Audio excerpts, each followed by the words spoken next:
हे श्री किशोरी जी के शरणागत का मतलब समझते हो? शेर का बच्चा। सहचरी शरण जी कह रहे शेर का बच्चा जैसे बड़े हाथी से भी गुर्रा के वो कदम हाथी का पीछे जाएगा, शेर के बच्चे का ले। ऐसे ही काल भी थर्राता समुझ जे आए शरण ते डरत ना काल डर, दियो दान तिन भय द्वंद्व दुख सब घटे, नित नित नव नव प्रेम कर्म बंधन कटे, कटे कर्म बंधन संसारी, सुख सागर पूरी तति भारी। विश्वास करो।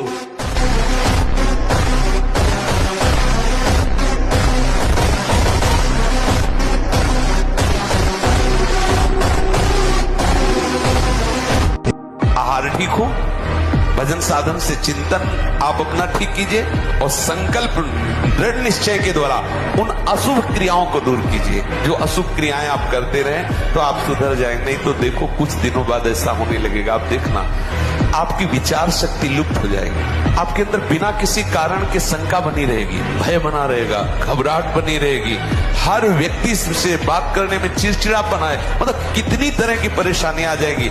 भोजन के पहले अच्छे से हाथ धो, मुंह में कुल्ला करो और लघु शंका लगी हो तो लघु शंका जाओ। भोजन के पहले पवित्र हो। भोजन पाते समय नाम चलना चाहिए या पद चलना चाहिए या अच्छे कोई संत महापुरुषों के जो चरित्र है उनका चिंतन करना चाहिए। खड़े भोजन नहीं पाना चाहिए, लेटे भोजन नहीं पाना चाहिए, चलते हुए नहीं पाना चाहिए। ब्रह्मचारी को बाल भोग नहीं करना चाहिए। बाल भोग पच नहीं पाया, राज भोग डाल लिया, वो पच नहीं पाया तो आप बीमार हो जाओगे, कब्ज हो जाएगी, गैस बनेगी, आपका भजन में मन नहीं लगेगा, तो फिर वही प्रमाद की स्थिति आएगी। बिल्कुल ये जीवन की वो दवा है जिससे आप बिल्कुल ठीक हो जाएंगे यदि ये जीवन में उतार लें। जहां जहां मन जाए तत्काल अपने प्रिया प्रीतम की भावना कीजिए। जब आपका मन आपको परास्त कर रहा है, जला रहा है, वो जलन सिर्फ मन को प्राप्त हो रही, आपको नहीं। यदि आप स्वीकृति नहीं देंगे तो आपसे पापाचरण नहीं करा पाएगा। जहां मन जाए और जाना कि गया तो तत्काल लग जाएगा राधा वल्लभ श्री और फिर भाग जाए, फिर उसे लाना है। इसे कहते हैं अभ्यास योग। एक दिन ऐसा आएगा ये जाएगा ही नहीं।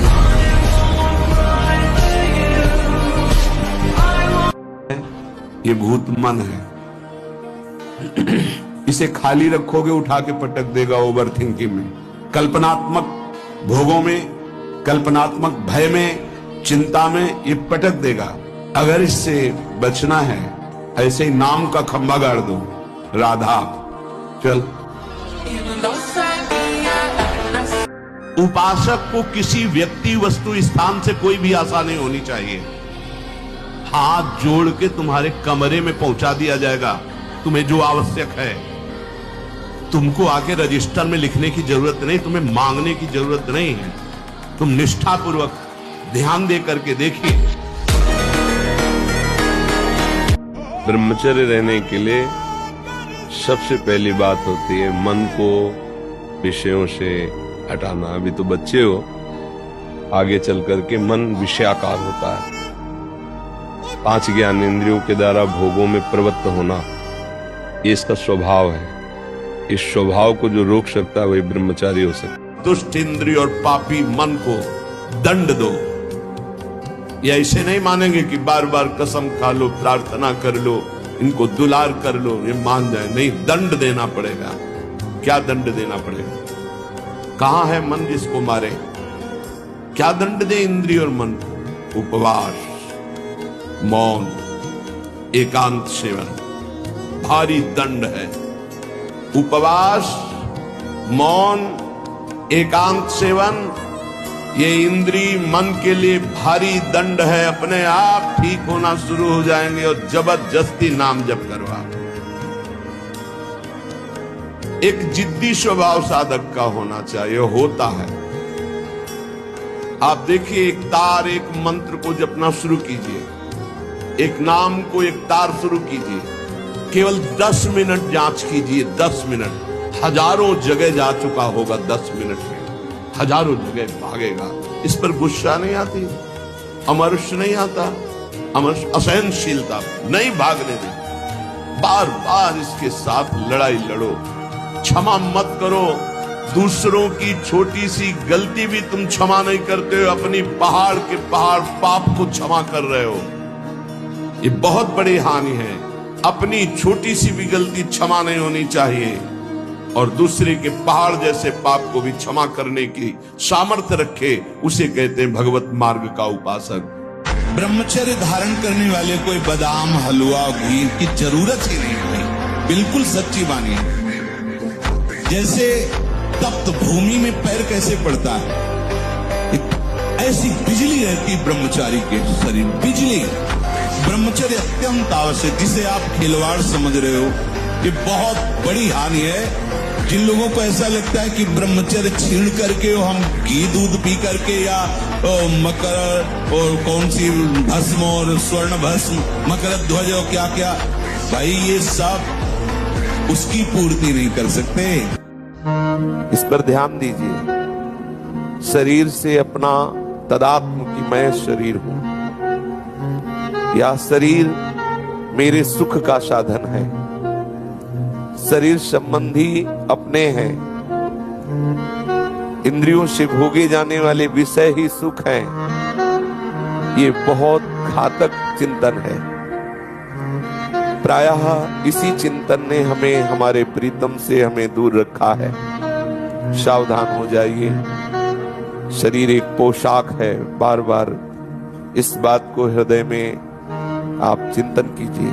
जब शरीर से तदात्म होने लगे तत्काल विचार कीजिए, आप शरीर नहीं, शरीर आपकी पोशाक है। सामने शरीर संबंधी रूप में हमारा प्रीतम है, सिर्फ प्रीतम, दूसरा कोई नहीं। दूसरे भाव का त्याग कर दीजिए। एक दिन वो भगवान श्री हरि के प्रेम में नृत्य कर रहे थे। भगवान शंकर, बाणासुर ने ताली बजाकर ताली का स्वर मिला दिया। भगवान शिव बहुत प्रसन्न हुए कि मैं तुम्हारी आराधना, तुम्हारी सेवा से प्रसन्न हूं, तुम्हें 1000 भुजाएं प्रदान करता हूं। अब 2 भुजा वाला बाणासुर 1000 भुजा वाला बन गया। पर्वतों में जाकर ऐसे मारता अपने भुजाओं की खुजली के लिए तो पर्वत फट जाते हैं। दिग्गजों को ललकारता, कोई भी हमसे युद्ध करे तो सब डरते थे। भगवान शंकर के कारण किसी ने इससे युद्ध नहीं किया। तो देखो अहंकार, ये लौट कर गया और बोला, जगत गुरु। भगवान शंकर ने देखा कि इस समय भाषा बदल गई इसकी।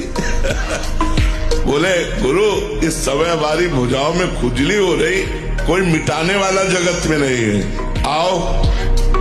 भगवान शंकर ने कहा तुम्हारी बुद्धि खराब हो गई। गुरु को ललकार दिया कि आओ हमसे जोर कसो, हमारी भुजाओं की खुजली मिटाओ। तो बोले हमारे जैसा ही बलवान तुम्हें प्राप्त होगा और तुम्हारी भुजाओं की खुजली मिट जाएगी। तब भगवान श्री कृष्ण ने युद्ध में सारी खुजली मिटा दी थी बाणासुर की। अंदर काम आ रहा है, क्रोध आ रहा है, या दूसरे ने अपमानित किया तो हमारे अंदर उसके प्रति बुरा भाव आ रहा है। ना किसी से कहो, ना उसकी सत्ता मानो, नहीं, ये सब मायाकृत जाल है। नहीं, प्रभु के सिवा कोई दूसरा है नहीं। ये जितना भी दृश्य है, ये जितनी भी घटना घटी है, ये सब मायाकृत नहीं। आपने नहीं कर दिया, अस्वीकार कर दिया, अब उसका प्रभाव आपके हृदय में नहीं रहेगा, क्योंकि घटना परिस्थिति तो स्वयं रहने वाली नहीं, पर आपने संबंध भी स्वीकार नहीं किया। इसलिए पूज्यपाद सूर्या बाबा जी कहते हैं, जो तुमसे द्वेष माने और ना बोले उसे अपनी तरफ से बोलो। राधे राधे। फिर अगली बार जब राधे राधे, श्री हरि प्रणाम, उसका द्वेष नष्ट हो या ना हो, आपके हृदय में द्वेष नहीं हो पाए। संतों की बात समझ गई। यदि आपने स्वीकार कर लिया बड़ा दुष्ट आदमी है, ऐसा बोला था, ऐसा किया था, वो घटना तो कब घटी थी, निकल गई, आगमा पाइनो, पर संबंध आपने स्वीकार कर लिया, अब आपको बराबर दुख देगा और ज्यादा द्वेष का चिंतन होने लगा तो आपसे ऐसी क्रियाएं बनने लगेगी जिससे आप अपनी मनुष्यता से, अपनी उपासक वृत्ति से, अपनी साधुता से भ्रष्ट हो जाएंगे। आगमा पाई, बहुत ध्यान दीजिए, ये हमें अत्यंत आवश्यक बात समझनी है कि हम घटना, व्यक्ति, वस्तु, परिस्थिति में फंस जाते हैं, हमारा भजन छूटने लगता है और हम ये सोचते हैं कि यदि ये केवल व्यक्ति यहां ना होता तो मुझे बहुत आनंद होता। ये पास बैठने वाला बार बार हमको टॉर्चर करता है, यदि अगर ये वहां उधर चला जाए तो नहीं, स्वीकृति मत करो ऐसी कि ये दुष्ट है, नहीं तो आप अपने परमार्थ से गिर जाएंगे। नहीं, प्रभु आप हो, हम समझ नहीं पा रहे हैं। ये जो आप चेष्टा कर रहे हैं, मुझे सहने की सामर्थ्य दे रहे हो, नाथ आप नजदीक ही बैठना, कभी हमसे दूर ना होना, जिससे हमारे अंदर ऐसी सामर्थ्य आ जाए कि आपके द्वारा की हुई प्रतिकूलता में मुस्कुरा के सह जाऊं। निंदक, अब आप नरक में जाओगे, मान लो आपका रजिस्टर खुला तो रजिस्टर में लिखा है 2 बार संत के द्वारा कहलाने पर राधा राधा बोला गया। अब इसका हिसाब भारी पड़ जाएगा कि नहीं भारी पड़ जाएगा, बच जाओगे नहीं बच जाओगे। आपके पूरे रजिस्टर में पाप लिखा है, लेकिन 20 बार राधा नाम लिखा है, तो यमराज की खोपड़ी काम नहीं करेगी कि हिसाब क्या करूं। तो बस हम वही काम कर रहे हैं, अधिक से अधिक लोगों को राधा राधा राधा राधा राधा। पाप तुम छोड़ नहीं सकते तो हम तुम्हें नहीं छोड़ सकते। देख कहां आसक्त है, जहां से मूत्र निकलता है, जहां से शौच निकलती है। बहुत बुद्धिमान बनता है, बहुत अपने को विवेकवान समझता है। आखिरी सुख क्या है जहां तू आसक्त है, जहां से मल निकलता है और पेशाब निकलती है। शास्त्र है, इसको समझ लो। बहरे हो रहे हो, गुरु की बात नहीं सुनते, न वेद की बात सुनते हो, न गुरु की बात सुनते हो, न शास्त्र की, न परम हितैषी मित्र की। क्या तुम्हारी दुर्दशा है जो तुम मनमानी चल रहे हो? किसी भी तरह भाव कुभाव अनख आलसम, नाम जपत मंगल दिशि दसो, अब न चुको। राधा मोक्ष पदवी चरण चूमेगी, राधा ऐश्वर्य तुम्हारा दास बन जाएगा, राधा ऐश्वर्य का स्वामी तुम्हारे पीछे घूमेगा, राधा लाडली की दासता प्राप्त हो जाएगी, दुर्लभ। राधा नाम, सिर्फ राधा नाम, इसके समान कोई नहीं। राधा हरि जपते हैं, नहीं जपते? हरि रसना, सब हरि का नाम जपते हैं। वो हरि राधा, हरि रसना राधा, राधा रट चाहि श्याम मुरली में टेरत, सुमिरत बारंबार परम धन्यवाद। तुम्हारा भजन क्यों नहीं प्रभाव दिखाई दे रहा है? तुम्हारा तप क्यों नहीं आगे बढ़ रहा? बोले गुस्सा करते हो इसलिए तुम्हारा भजन क्षीण हो जाता है। बोले तुम्हारी भागवतिक संपत्ति वैभव क्यों नहीं बढ़ रहा? आध्यात्मिक। बोले तुम किसी से डाह करते हो, ईर्ष्या करते हो, मत्सरता करते हो। तो रक्षेत मत्सरात रक्षेत श्रियम, अपने भागवतिक ऐश्वर्य की सुरक्षा के लिए किसी से ईर्ष्या मत करो, किसी से डाह मत करो। विद्याम मानावमानाभ्याम आत्मानं तु प्रमादतः, तुम्हें जो ज्ञान प्राप्त हुआ है वो नष्ट हो जाएगा यदि मान सम्मान में लग गए या अपमान में बुरा मानने लगे। मान सम्मान को अच्छा मानने लगे और अपमान को बुरा मानने लगे जो संसारियों को लगता है। अगर तुम ऐसा माने तो तुम्हारी विद्या नष्ट हो जाएगी, जो तुम्हें भागवतिक ज्ञान प्राप्त हुआ है। कभी किसी से किसी भी तरह अगर झगड़े का, लड़ाई का अवसर आता है तो हाथ जोड़कर निकल जाओ, झगड़ा मत करो। उससे ये होगा कि आपकी वृत्ति बच जाएगी, नहीं तो वृत्ति द्वेष पूर्वक बार बार उसका चिंतन करेगी जब भजन में बैठोगे, और उसके प्रति अशांति, जलन पैदा हो जाएगी। 2 लाइन बोला था, उसी में पूरा अध्यात्म है। विद्यार्थियों को सबसे पहले ब्रह्मचर्य पर दृष्टि देनी चाहिए। सबसे पहले अगर ब्रह्मचर्य सुरक्षित है तो स्मृति, शरीर बल, सब बल जागृत हो जाएंगे। उसके चेहरे में प्रसन्नता कभी झलक ही नहीं सकती, दुखी व उदास, जो ब्रह्मचर्य का नाश करता है। देखने से बदसूरत नजर आने लगे, चाहे जितना गोरा हो, चाहे जितना ऊपर से चिकनाहट लगाए हो, लेकिन उसके कपोल और नेत्र बदसूरत लगे। चिकनाहट से मतलब नहीं है, एक आकर्षण होता है भागवती, वो उसमें नहीं होगा। स्वभाव बड़ा ही रुक्ष होगा, कड़ुआ होगा, बहुत ही हल्के स्वभाव का आदमी होगा। विश्वसनीय तो हो ही नहीं सकता, कामी पुरुष विश्वसनीय नहीं होता, वो कभी भी बदल सकता है। उसमें क्षमता नहीं है एक बात पर टिके रहने की। वो कसम खाए तो भी बहुत शीघ्र अपनी कसम तोड़ देगा। यदि सुख, शांति और आनंद चाहते हो, दुख, भय, चिंता, शोक से मुक्त होना चाहते हो, तो भगवान का नाम जप करो। नाम जपने से महा आनंद की प्राप्ति होगी, तुरंत नहीं होगी, समय लगता है। उपासक को नाटक, उपन्यास, सिनेमा, अश्लील चित्र, गंदी पिक्चरें बिल्कुल नहीं। क्यों अपना नाश कर रहे हो? सावधान होकर श्रवण करें। भगवत मार्ग के उपासक हैं, कभी ऐसी गलती न करें। एक बार मछली की क्रीड़ा देखने पर शौभरी जैसे महात्मा कामाशक्त हो जाते हैं। एक बार वैश्या के साथ ऐसा कृत्य देख करके अजामिल जैसा संयमी ब्राह्मण भ्रष्ट वैश्यागामी बन सकता है। तो आप देश विदेश की ऐसी गंदी फिल्में, गंदी बातें देखकर आप अपने को संयमी रख सकते हैं। उपासक समझता है कि कोई जानता नहीं है, लेकिन तुम जिसको जानने के लिए चले हो वो तो तुम्हें जान रहा है ना।